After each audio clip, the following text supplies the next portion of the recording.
भारत और चीन दुनिया के सबसे ज्यादा जनसंख्या वाले देश हैं। सालों से हमने यही सुना है कि चीन में विश्व की सबसे बड़ी जनसंख्या आबादी है। चीन जनसंख्या के मामले में सबसे आगे है। ये भी पिछले सालों से सुनते आ रहे हैं कि भारत अगले कुछ सालों में चीन की जगह ले सकता है, लेकिन ऐसा लगता है कि ये पहले ही हो चुका है। भारत और चीन की जनसंख्या को लेकर वर्ल्ड पॉपुलेशन रिव्यू की एक चौंकाने वाली ताजा रिपोर्ट सामने आई है। इस रिपोर्ट में कहा गया है कि भारत की जनसंख्या पहले ही चीन की जनसंख्या को पार कर चुकी है। साल 2022 के अंत तक भारत की जनसंख्या 1.417 बिलियन यानी कि 141 करोड़ से ज्यादा हो चुकी थी। तो वहीं चीन में मंगलवार को अपनी एक रिपोर्ट पेश की जिसमें पड़ोसी देश की जनसंख्या 1.412 बिलियन बताई गई है, यानी कि भारत से लगभग 5 मिलियन यानी कि 50 लाख कम। चीन ने बताया है कि 1960 के बाद से वहां जनसंख्या में गिरावट आई है। वीपीआर की इस रिपोर्ट में बताया गया है कि 18 जनवरी 2023 तक भारत की जनसंख्या 1.423 बिलियन का आंकड़ा पार कर चुकी है। हालांकि इस रिपोर्ट में कहा गया है कि भारत की जनसंख्या वृद्धि की रफ्तार थोड़ी धीमी हुई है, लेकिन ये संभावना है कि 2050 तक लगातार बढ़त पर ही रहेगी। वहीं राष्ट्रीय सांख्यिकी ब्यूरो द्वारा जारी की गई रिपोर्ट में बताया गया है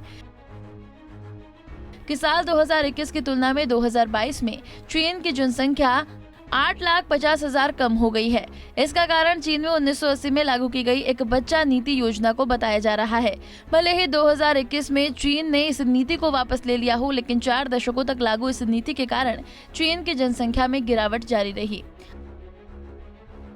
संयुक्त राष्ट्र ने कहा कि 2022 से 2050 के बीच वैश्विक आबादी में आधे से अधिक वृद्धि केवल 8 देशों में होगी, जिनमें कांगो, मिस्र, Ethiopia, Bharat, Nigeria, Pakistan, Philippines और तंजानिया शामिल हैं।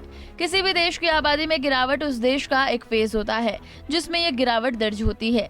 चीन की आबादी अब घटने वाले फेज में है और चीन में धीरे धीरे आबादी घटने लगी है। भारत के संदर्भ में देखें तो भारत में युवाओं की संख्या ज्यादा है और ये विश्व का सबसे ज्यादा आबादी वाला देश हो गया है।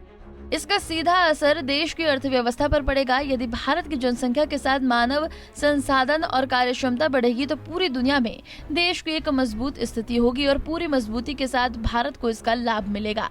एक अर्थशास्त्री ने बताया कि चीन एक मैन्युफैक्चरिंग कंट्री के तौर पर विश्व में उभरा, ऐसे ही भारत में भी इसका फायदा मिलेगा। यदि नीतिगत मामलों का सही इस्तेमाल हो और इसका फायदा उठाया जाए तो ये आबादी विश्व की एक बड़ी आबादी के तौर पर सामने आएगी और इससे अर्थव्यवस्था को मजबूत बनाने में एक बड़ा योगदान होगा। दुनिया में भारत की बेहतर स्थिति होगी। आबादी की संरचना को देखें तो चीन में ये ढलान पर है। यहाँ से चीन की अर्थव्यवस्था में भी गिरावट देखने को मिलेगी। पूरी दुनिया में चीन जिस मजबूत अर्थव्यवस्था के तौर पर उभरा है उसमें गिरावट आनी शुरू हो जाएगी और भारत, जो कि विश्व में सबसे बड़ी आबादी के तौर पर उभरने जा रहा है, इसका सीधा लाभ अर्थव्यवस्था पर ही देखने को मिलेगा। Bureau report, Punjab Kesari TV.